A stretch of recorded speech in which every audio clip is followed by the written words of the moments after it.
Benen hin roşa yekemîn sî yekê adarê de hilbijartin çêbûyî di yekê Nîsanê de Waliyê Mêrdîn ê Wanê ê Amedê nivîsandin ji wezîrê karê hundir nivîsandinin vanaş görevê bistîn qayîmê bidin ser. Yani hakikat. Hilbijartina İstanbul ev tişta derin xist. Çünkü li wê derê hinek alozî hebû, hilbijartin carek din dirêj kirin, ji ber vî awî çî kirin. Ê rastî jî de em rojek hatin şehredariyê 406,000 dehinê belediye, 406 milyon dehinê belediye, 600 milyon jî dehinê Marso. Yani av û kanalizasyonê ev jî müdûrek bi me girêdayî. Yani milyarek li deyn hebû.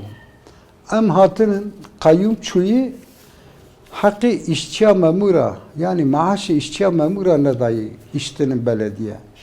Di nav rastî jî de gelek me zehmet kişandin. Ji bo em karibin perê karkera bidin, karê mamura bidin, me gelek zehmet kişandin. Lê di hundirê belediye de 5 kuruş tuneyî. Peyvek me Kurdiyayî dibêje dukana beko du qalib sabûn. Rastî em hatinin du qalib sabûn di belediyê nemayî. Tiştek nemayî. Pekî çawa me wekî din cêdinê PKK ê din û me perejwan şand. Rojek em hatinin müfettişê wan di hundirê belediyê de. Ew kesê yani ew dibêje ji vê aborî xizmeta aboriyê dike ê maaşa dibire rastî jî ew qayîm di zamanê xwe de anîye. Silamekî Türk ne Kürdîş.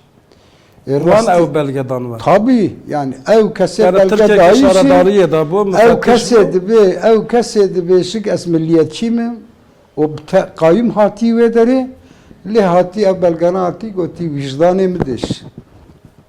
Ev tiştana mi dî. Ev heqî tiştê ne li rê hatinin kirin.